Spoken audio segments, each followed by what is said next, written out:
하나님의 크신 사랑과 은총이 여러분의 삶에 함께 하시기를 빕니다. 오늘은 네 번째 동방박사가 되십시오라는 제목으로 함께 하나님의 말씀을 나누겠습니다. 이제 대림절의 초 3개가 밝혀졌습니다. 예수님의 오심을 상징하는 이 촛불이 우리의 삶의 어두움과 이 세상의 어두움을 환히 밝혀주기를 빕니다. 또한 예수님께서 우리의 마음과 삶에 오실 수 있도록 마음을 비우고 삶을 깨끗이 하는 준비를 하시기 바랍니다. 오늘 본문 말씀에 기록된 동방박사 이야기는 교회를 다니지 않는 사람들에게도 널리 알려진 이야기입니다. 저는 동방박사 이야기를 생각할 때마다 가장 먼저 떠오르는 것이 헨리 반 다이크의 소설 네 번째 동방박사입니다. 잠시 내용을 소개하겠습니다. 이 소설의 주인공은 네 번째 동방박사인 알타반입니다. 알타반은 3명의 동방박사들과 함께 새로 태어날 메시아께 경배드리기 위해서 여행을 떠나기로 했습니다. 원래 이 3명의 동방박사와 알타반이 함께 떠나기로 했는데 알타반이 급한 일이 생겨서 약속 장소에 늦게 도착했습니다. 그래서 3명의 동방박사들은 예정대로 먼저 떠나게 되었고 이 네 번째 동방박사인 이 알타반은 혼자 떨어져서 여행을 하게 되었습니다. 그는 메시아에게 경배 드리기 위해서 전 재산을 팔아서 여행 경비를 마련했고 루비, 사파이어, 진주 이렇게 3가지 귀한 선물을 준비해서 메시아께 경배 드리기 위한 여행을 떠나게 되었습니다. 그리고 그는 우여곡절 끝에 베들레헴 근처에 도착하게 되었습니다. 그런데 그곳에서 피를 흘리며 죽어가는 사람을 만나게 되었습니다. 알타반은 새로 태어날 메시아를 만나기 위해서 서둘러야 했지만 죽어가는 사람을 외면할 수 없었습니다. 그래서 그를 안전한 곳에 데려다주고 치료해 주었습니다. 이를 위해서 그는 메시아를 위한 첫 번째 예물이었던 진주를 팔아야만 했습니다. 이 일이 있은 후에 네 번째 동방박사 알타반은 서둘러서 베들레헴으로 갔지만 메시아는 헤롯 왕의 박해를 피해서 이집트로 갔다는 사실을 알게 되었습니다. 그래서 그는 다시 이집트로 떠나게 되었고 그곳에서 또 어려움에 처한 한 소녀를 만나게 되었습니다. 그래서 그 소녀를 도와주기 위해서 두 번째 예물인 사파이어를 사용하게 되었습니다. 이 소녀를 만난 곳이 이집트의 알렉산드리아였는데 어린 소녀가 혼자 고향인 에티오피아로 가야만 했습니다. 그래서 알타반은 그녀의 가족이 있는 에티오피아까지 안전하게 데려다주고 다시 메시아를 찾기 위한 여행을 떠나게 되었습니다. 이제 알타반에게 남은 것은 마지막 예물인 진주 하나뿐이었습니다. 그는 또다시 메시아를 찾기 위해서 헤매게 되었고 그렇게 33년이라는 시간이 흐르고 말았습니다. 그는 오랜 세월 동안 메시아를 찾는 일을 멈추지 않았고 결국 그 메시아가 예수님이라는 사실을 알게 되었습니다. 하지만 그가 그 사실을 깨달았을 때에 예수님은 십자가에 못 박혀 죽으실 때였습니다. 그는 마지막으로 혼신의 힘을 다해 예수님을 만나기 위해서 골고다 언덕으로 갔고 가는 도중에 또 노예로 팔려가던 어린 소녀를 만나게 되었습니다. 그녀는 알타반을 붙잡고 제발 자신을 도와달라고 눈물을 흘리며 애원했습니다. 그래서 그는 그 어린 소녀의 부탁을 들어주게 되었습니다. 그래서 마지막 예물인 진주를 팔아서 그녀를 구해주었습니다. 그래서 그에게는 예수님을 만난다 한들 이제는 더 이상 드릴 예물이 남아있지 않았습니다. 알타반은 무슨 면목으로 예수님을 보나라는 심정으로 골고다를 향해서 발걸음을 옮기기 시작했습니다. 그런데 그때 지진이 일어났고 그는 그 지진으로 인해서 생을 마감하게 되었습니다. 그는 죽어가면서 마지막으로 이렇게 기도했습니다. 하나님, 정말로 죄송합니다. 메시아에게 경배드리기 위해서 평생을 찾아다녔지만 그분을 만나지도 못한 채 이렇게 죽게 되었습니다. 준비했던 예물은 하나도 남지 않았습니다. 정말 죄송합니다. 그런데 그때 그에게 하나님의 음성이 들렸습니다. 나는 이미 너의 경배를 3번이나 받았다. 내가 작은 자들에게 베푼 선행이 모두 다 나에게 한 것이다. 내가 만난 모든 불쌍한 사람들이 모두 나였느니라. 그는 이 하나님의 음성을 듣고서 행복한 미소를 지으며 마지막 숨을 거두게 되었습니다. 참 감동적인 이야기입니다. 이 이야기 속에는 예수님을 기다리는 이 대림절 기간을 우리가 어떤 마음과 자세로 기다려야 하는지 또 무엇을 해야 하는지를 알려주고 있습니다. 알타반이 메시아를 찾아 여행을 떠난 때가 30대 초반이었다고 합니다. 그런데 이제 그가 마지막으로 죽어갈 때는 70대 노인이 되어서 평생을 예수님을 찾아다니다가 숨을 거두었다고 합니다. 사랑하는 성도 여러분, 여러분이 4번째 동방박사가 되어서 예수님께 참된 경배를 드리는 믿음의 사람이 되기를 바랍니다. 이것이 바로 대림절을 지내는 우리의 마음과 삶이 되어야 할 것입니다. 1절 말씀을 읽겠습니다. 헤롯 때에 예수께서 유대 베들레헴에서 나셨다. 그런데 동방으로부터 박사들이 예루살렘에서 와서 헤롯 왕 때에 예수께서 유대 베들레헴에서 태어나셨다라는 이 한 문장에는 많은 이야기들이 숨겨져 있습니다. 마태복음 기자가 굳이 헤롯 왕 때라고 표현한 이유는 그 시대가 일반 백성들이 인간다운 삶을 살기가 매우 어려웠음을 말하려고 하는 것입니다. 헤롯은 정통 유대인이 아니라 유대인들이 멸시하는 에돔 출신이었습니다. 더군다나 그는 로마 황제에게 충성을 맹세하고 로마의 후원을 입어 왕이 되었지만 백성들의 반란을 늘 두려워하고 있었습니다. 그가 건축한 마사다 궁전은 만약의 사태를 대비해서 도피처로 만든 것이었습니다. 그는 권모술수에 능하고 권력욕이 강했습니다. 그래서 항상 주변의 사람들을 의심했고 심지어 그 의심으로 인해서 아내와 아들을 죽이기까지 했습니다. 그는 또 유명한 건축광이기도 했는데 지금도 그가 남긴 건축물들이 많이 남아 있습니다. 그는 유대인들의 환심을 사기 위해서 예루살렘 성전을 건축했고 이 성전은 곧 로마의 공격으로 파괴되기도 했지만 당시 동방에서 가장 아름다운 건축물로 이름을 날리기도 했습니다. 또한 그는 마사다 궁전, 황제를 위한 신도시 가이사랴도 건축했습니다.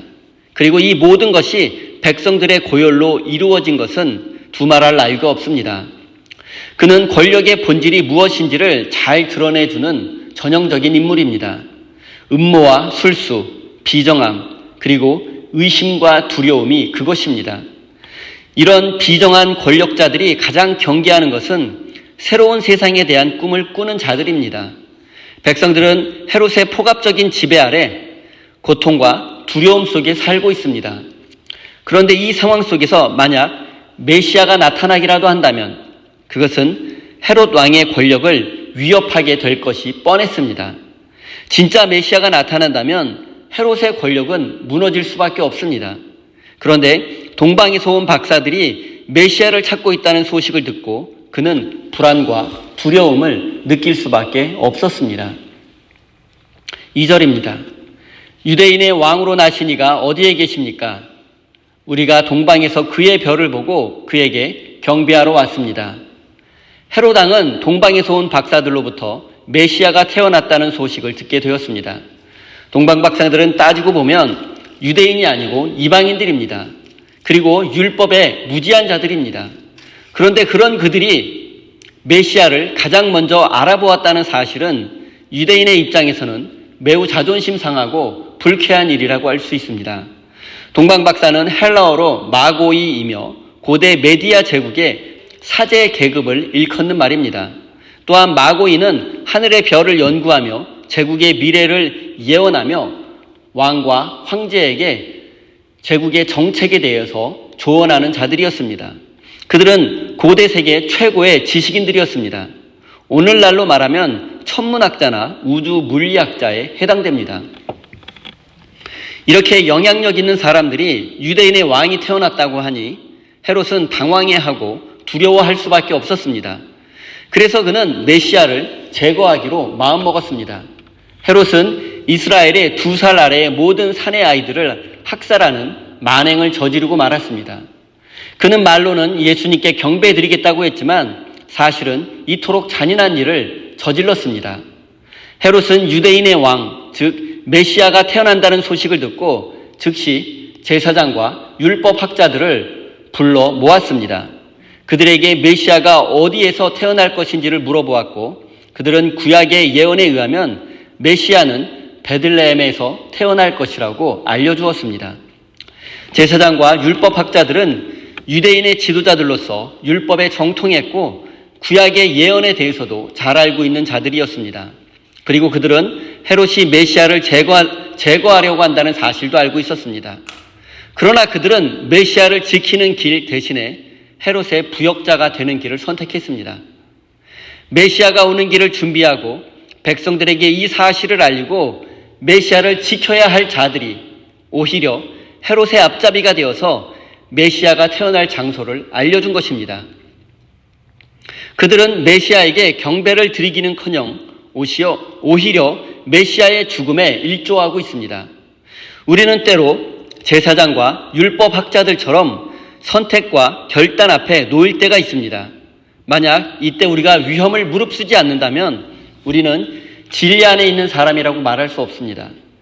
지켜야 할 것을 지키지 않는다면 우리의 믿음은 헛것이 될 수밖에 없습니다.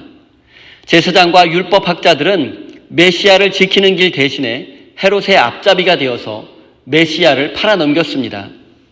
저는 이들을 생각할 때마다 모세 시대의 이집트의 산파 시브라와 부하가 떠오릅니다. 그녀들은 히브리 여성이 아들을 낳거든 죽이라는 파라오의 명령을 거부하고 모세를 살려주었습니다. 성경은 그녀들이 하나님을 두려워했기 때문이라고 말씀합니다. 그녀들이 파라오의 부역자가 되기를 거부할 수 있었던 이유는 바로 하나님을 두려워했기 때문입니다. 사랑하는 성도 여러분, 믿음을 지키고 지켜야 할 것들을 지키는 사람이 되기 위해서는 무엇보다 하나님을 두려워할 줄 알아야 합니다. 하나님을 두려워하지 않는 자들은 권력의 앞잡이가 될 수밖에 없고 욕망과 욕심에 이끌려 사는 비루한 인생이 될 수밖에 없음을 기억하시기 바랍니다. 이제 동방박사들의 입장에서 한번 생각해 보겠습니다. 그들이 살던 곳은 고대 페르시아 제국, 오늘날로는 이란의 어디쯤 되었을 것입니다. 그렇다면 그들은 말 그대로 광야와 사막을 건너서 약 2000km 정도를 횡단한 것입니다. 앞서 네 번째 동방박사 이야기에서 말씀드렸던 것처럼 동방박사들도 메시아를 찾아 떠난 이 여행을 위해서 막대한 경비가 필요했을 것입니다. 또한 황금과 유향과 모략이라는 값비싼 선물까지 준비했으니 그들은 모든 재산을 팔아야 했을 것입니다. 그들은 아마도 매일매일 하늘의 별을 관측해 왔을 것입니다. 그러다 어느 날 유난히 밝게 빛나는 특별한 별을 보게 되었고 그 별이 새로운 세상을 열 메시아의 탄생을 예고한다는 것을 깨닫게 되었습니다. 세 명의 박사들은 이야기를 나누고 치열하게 토론한 후에 별을 따라 메시아를 찾아 여행을 떠나기로 결정했습니다. 그들의 결정을 알게 된 가족과 친구들은 결사 반대하고 말려보았지만 그들의 마음을 바꾸지는 못했습니다. 저는 메시아를 찾아 떠나기로 한 동방 박사들의 행동하는 지성이 참 대단하고 부럽다는 생각이 듭니다. 현대인들은 자신이 알고 믿는 대로 행동하지 못하는 경우가 많습니다. 오히려 아는 것과 반대대로, 믿음과는 반대대로 말하고 행동하는 경우도 적지 않습니다. 더군다나 그 결정이 매우 위험한 것이라면, 리스크가 높은 것이라면 아무리 옳은 일이라 할지라도 망설이고 주저하다 끝내 행동으로 옮기지 못합니다. 그러다 결국 사회가 정해놓은 틀을 벗어나지 못하고 남들이 말하는 그런 인생을 살다가 끝이 나고 맙니다. 하지만 이것은 믿음의 삶이 아닙니다. 그리스도인의 삶의 방식이 아닙니다. 그리스도인은 예수님을 향한 신뢰를 가지고 새로운 인생에 도전하는 사람입니다. 쉽지 않은 길이지만 그 길이 믿음의 길이라는 확신이 있다면, 하나님이 원하시는 것이라면 우리는 그 길을 향해 여행을 떠날 수 있어야 합니다. 사랑과 섬김의 길, 희생과 나눔의 길을 갈 수 있어야 합니다. 또한 헤롯과 같은 권력자들의 횡포에 맞설 수 있어야 합니다. 사랑하는 성도 여러분, 여러분이 지금 옳다고 믿는 것과 정의롭게 생각하는 일이 있다면 더 이상 망설이거나 주저하지 마십시오. 동방박사들처럼 길을 떠나십시오. 여러분이 용기를 내어서 믿음의 여정을 시작할 때 주님께서 여러분과 함께 하실 것이며 여러분의 인생의 길을 인도해 주실 것입니다. 이제 동방박사들이 준비한 3가지 예물에 대해서 생각해 보겠습니다. 그들은 황금과 유향과 모략, 이렇게 3가지 예물을 준비했습니다. 이것들은 당시 평범한 사람들은 일생에 한번 구경조차 하기 어려운 진귀한 물건들입니다. 동방박사들이 아무리 사회적으로 상류층이었다 할지라도 이런 물건을 구하기는 쉽지 않았을 것이고 재산의 절반 아니면 전 재산을 팔아서 마련했을 것입니다. 그들은 여행 경비와 3가지 예물을 위해서 전 재산을 팔아야 했을 것입니다. 그들은 메시아에게 자신들의 전 재산을 드렸던 것입니다. 저는 동방박사들이 돈을 쓰는 방식이 참 대단하게 느껴집니다. 우리는 자본주의 세상을 살고 있기 때문에 돈이 없으면 생존의 위협을 받게 되고 부족하면 힘들게 되고 때로는 돈 때문에 자존심 상하는 일도 겪게 됩니다. 그리고 인간다운 삶을 위해서는 돈과 성공이 어느 정도 필요한 것이 현실입니다. 그런데 많은 사람들이 돈에 대한 욕망과 집착을 버리지 못하고 돈 앞에 비굴해지고 치사해지는 경우가 많습니다. 심지어 돈과 성공을 위해서라면 신앙 양심마저, 자신의 신념마저 쉽게 버리는 경우도 많습니다. 그래서인지 많은 신앙인들이 돈과 성공에 집착하며 살아가고 있고 또 그들의 기도 제목에는 항상 돈과 성공을 달라는 내용이 포함되어 있습니다. 돈과 성공을 주시면 그때 헌신하고 충성하겠다고 약속하지만 저는 그 약속을 지키는 사람을 별로 본 적이 없습니다. 오히려 돈과 성공을 지키고 확대하기 위해서 하나님을 떠난 사람들이 더 많을 정도입니다. 이런 세상을 살고 있는 우리에게 전 재산을 팔아 메시아를 찾아 떠난 그들의 용기가 새삼 대단하게 느껴집니다. 더 구체적으로는 전 재산을 팔아 메시아에게 경배드리기 위한 선물을 준비하고 여행 경비를 마련한 그들의 행위가 놀랍습니다. 오늘날 교인들은 믿음 생활을 하며 하나님께 세상살이에 필요한 것들을 달라고 기도합니다. 평생 신앙생활을 해도 하나님께 이것 달라 저것 달라 요구하기만 할 뿐 하나님께 드리는 삶을 살지를 못합니다. 대부분 성도들이 평생에 하나님을 위해서 충성과 헌신을 다하지 못하고 있습니다.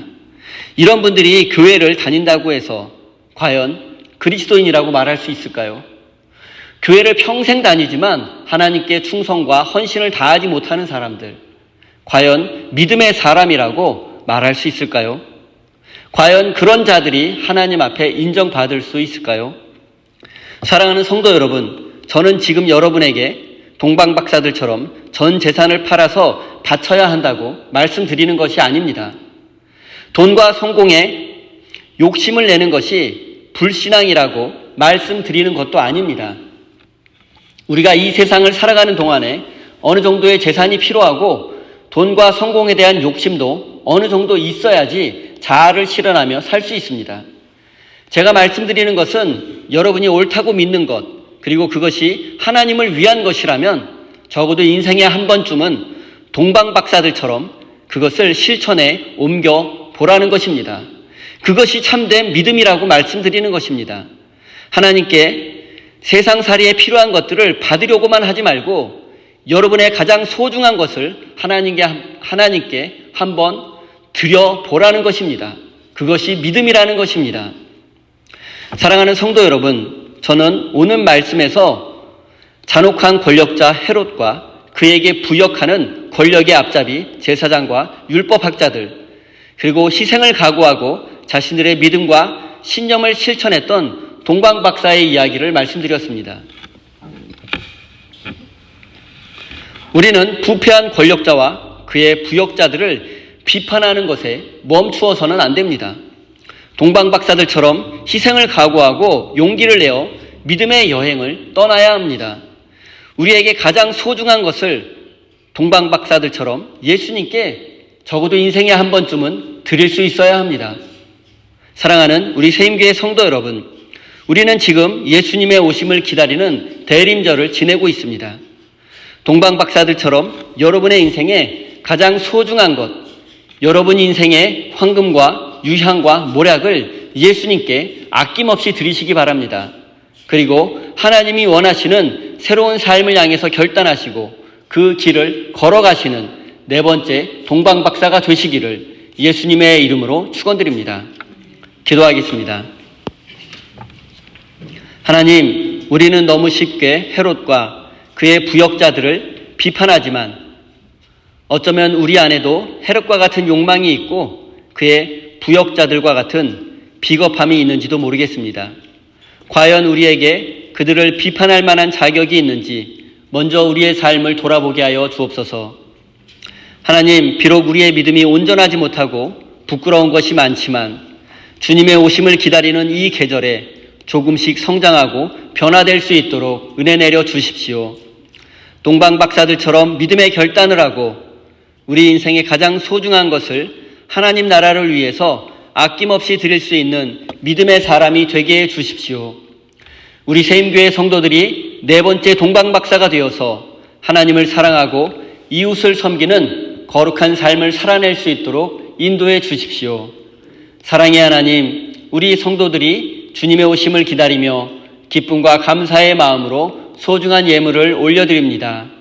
이것에 담겨있는 저들의 땀과 눈물과 믿음까지도 받아주십시오. 저들에게 날마다 새 마음과 새 영을 불어넣어 주셔서 좁은 길, 진리의 길로만 갈 수 있도록 은혜 내려 주십시오. 저들이 믿음의 삶을 살아갈 때 은혜 내려주시고 또한 눈물로 씨를 뿌릴 때 많은 열매를 맺을 수 있도록 축복해 주십시오. 항상 나누고 섬기며 헌신하는 삶을 살 수 있도록 넉넉한 삶을 살 수 있도록 주님께서 저들의 삶에 늘 동행하여 주시고 저들의 삶을 이끌어 주십시오. 예수님의 이름으로 기도드립니다. 아멘.